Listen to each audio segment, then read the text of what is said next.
पे वार करके सारा दम कहो, वीरता के व्रत पे वार करके सारा दम कहो, मां भारती की आरती में भूल करके गम कहो, भींच करके मुट्ठियां स्वरों में प्राण खींच कर, भींच करके मुट्ठियां स्वरों में प्राण खींच कर और सिंह से दहाड़ करके वंदे मातरम कहो। बोलिए वंदे वंदे भारत माता की, भारत माता की। सर्वप्रथम आज हमारे इस विद्यालय में, जैसा कि आप सभी को विदित है कि आज हम हमारे भारत देश का राष्ट्रीय पर्व गणतंत्र दिवस मनाने जा रहे हैं। तो सबसे पहले आज यहाँ पर उपस्थित हमारे विद्यालय के प्रबंधक ऑनरेबल एमडी सर, हमारे विद्यालय के प्रधानाचार्य ऑनरेबल अली सर, विद्यालय के वाइस प्रिंसिपल सर, आदर्श सर,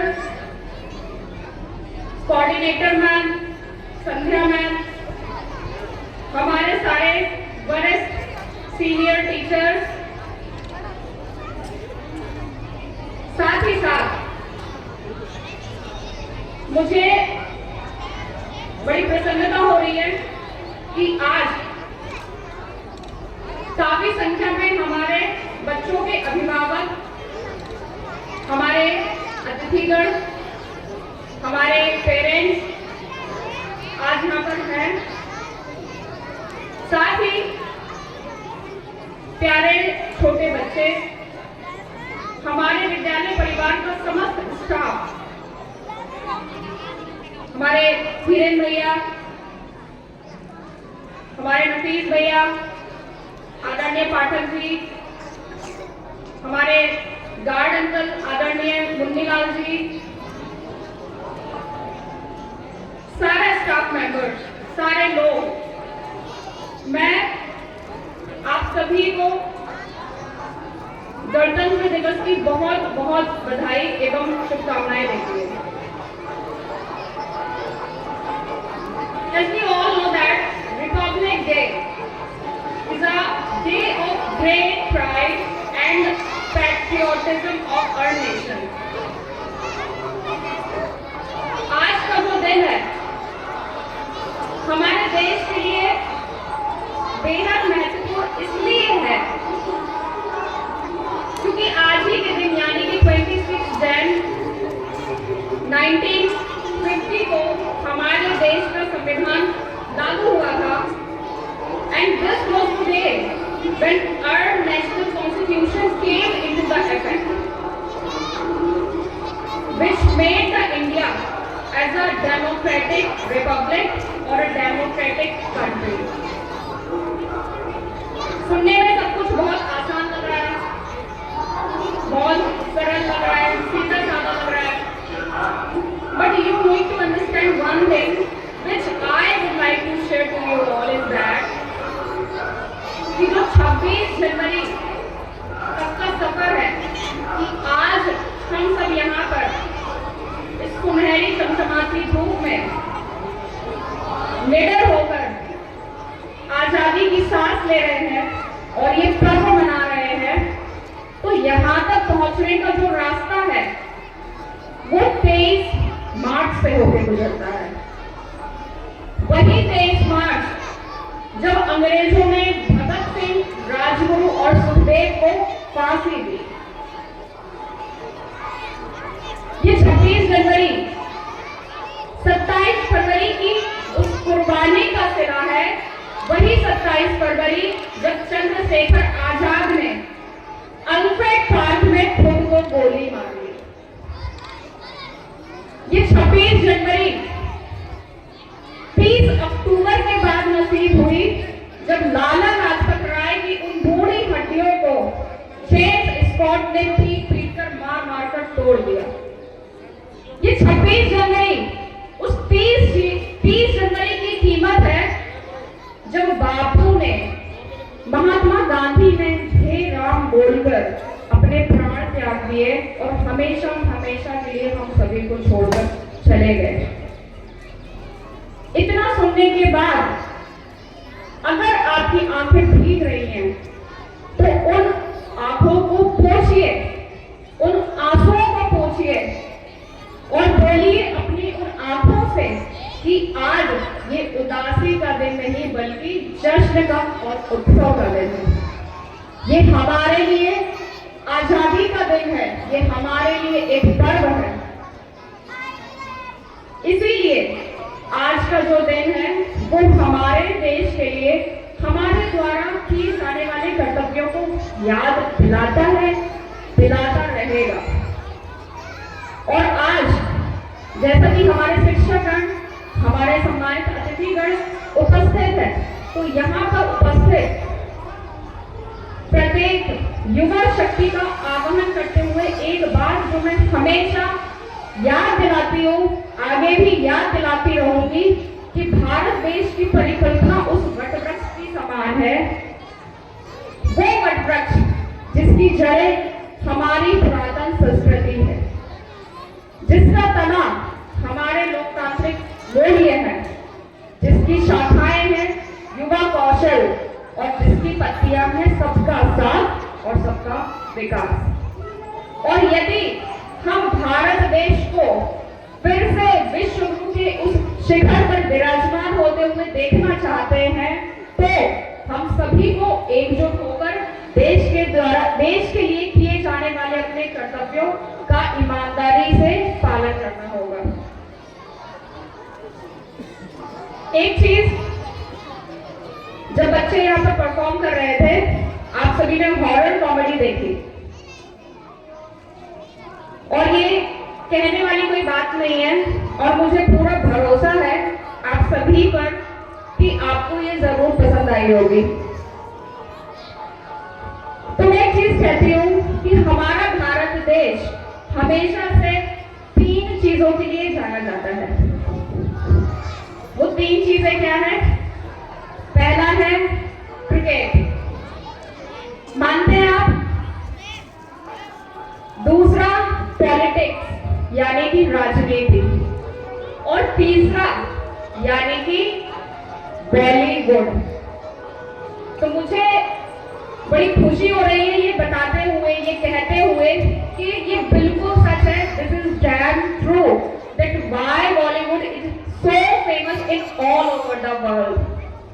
क्योंकि जैसा बॉलीवुड ट्रेंड है, जैसे यहाँ के गाने हैं, जैसे यहाँ की कॉमेडी है, जैसा यहाँ का थ्रिलर है, वो पूरी दुनिया में कोई भी चला जाए कॉपी कर ले, लेकिन बॉलीवुड जैसा एग्जाम्पल कहीं नहीं मिलेगा। और इसी का ही ये नतीजा है कि आज हमारे बच्चों ने इतनी सुंदर परफॉर्मेंस दी, क्योंकि हमारे बॉलीवुड ने इतने अच्छे अच्छे बेहतरीन गाने दिए, चाहे वो हॉरर के हो, चाहे वो कॉमेडी के हो, चाहे वो किसी भी चीज के हो। ठीक है, तो एक चीज ये आपको समझ आई। और जो दूसरी चीज है वो हमेशा ये कहती हूँ कि जब राष्ट्रगान हो रहा था, राष्ट्रगान संपन्न होने के बाद हमारे आदर्श सर ने आप सभी को एक शपथ दिलाई थी, एक प्लेज आपने लिया था। और जब भी मॉर्निंग असेंबली होती है हम सब एक प्लेज लेते हैं, यानी कि एक शपथ लेते हैं। क्या जरूरत है उसकी? क्यों वो मॉर्निंग असेंबली के उस प्रोटोकॉल में शामिल किया गया?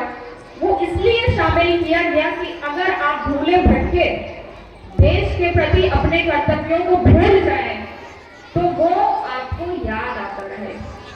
That what is the basic responsibility being a countryman of India? So before ending my words, I would not take much time because there are so many performances are still left.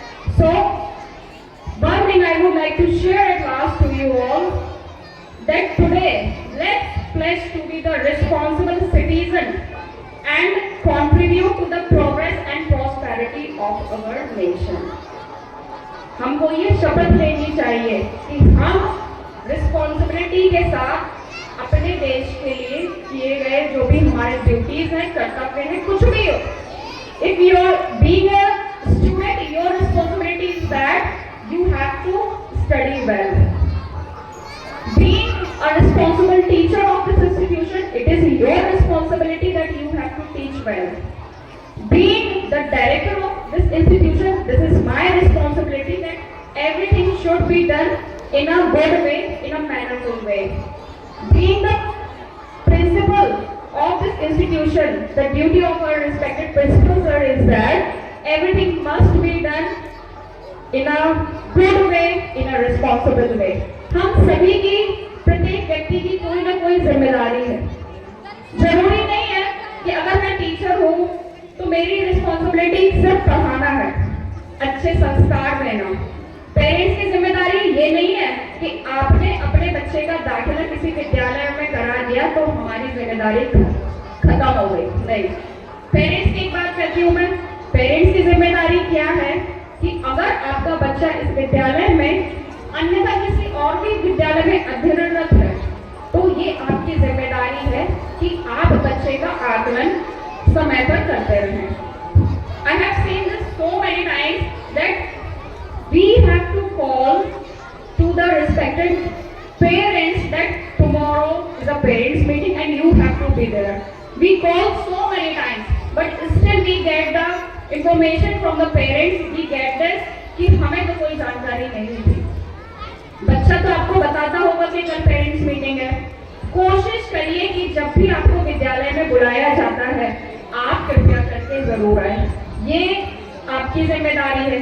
तो हर व्यक्ति की देश के प्रति कोई ना कोई जिम्मेदारी बनती है और मुझे पूरा भरोसा है, मुझे पूरा विश्वास है कि आप सब इस जिम्मेदारी का पूरी गहनता के साथ पालन करेंगे. अब मैं अपनी बात यही खत्म करूंगी और आप सभी को गणतंत्र दिवस की बहुत बहुत अपार शुभकामनाएं देते हुए कुछ लाइनें बोलकर अपनी बात यहीं पर समाप्त करूंगी. तो वो लाइनें क्या हैं? कोई भी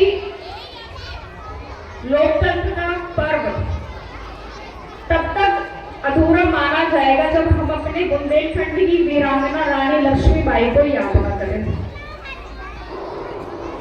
तो मैं सभी शहीदों को एक बार फिर से नमन करते हुए, हमारे सभी सेना के अर्धसैनिक बलों के वीर जवानों को, मां भारती को शत शत नमन करते हुए, उनके चरणों में शीश झुकाकर नमन करते हुए कुछ लाइनें बोलकर अपनी बात यहीं खत्म करूंगी. तो वो लाइनें हैं, लक्ष्मी जैसी वैभवशाली नाम रूपरी खड़ी रही, लाखों के मस्तक डोल गए जब युद्ध भूमि में अड़ी रही. लक्ष्मी जैसी वैभवशाली नाम रूपड़ी खड़ी रही, लाखों के मस्तक डोल गए जब युद्ध भूमि में अड़ी रही. कंगन से शोभित हाथों में तलवार नचाई थी रण में.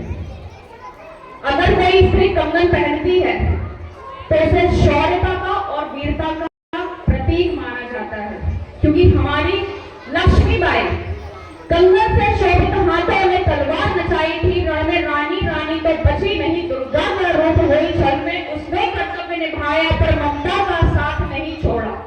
उसने कर्तव्य निभाया पर ममता का साथ नहीं छोड़ा. वो अम्बा थी, जगदम्बा थी, तो अम्बा का काम नहीं छोड़ा. वो स्वयं वीरता की गाथा पौरुष की नई कहानी थी.